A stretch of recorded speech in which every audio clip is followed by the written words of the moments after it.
جی number 39، چوڑے چمار کے گھر کی روٹی وغیرہ میں کچھ حرج نہیں اگر پاک ہو. حوالہ کتاب فتاوی رشیدیہ صفحہ 130 جلد 2. یہ وہی فتاوی رشیدیہ جلد 2 دوبارہ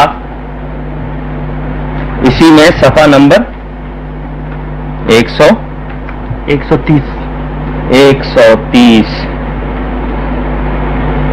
یہ اتفاق سے جو چھپا ہوا ہے تھوڑا سا اس میں ڈبل پرنٹنگ، وہ یہ پرنٹنگ کی مسٹیک ہے اس میں تھوڑی سی.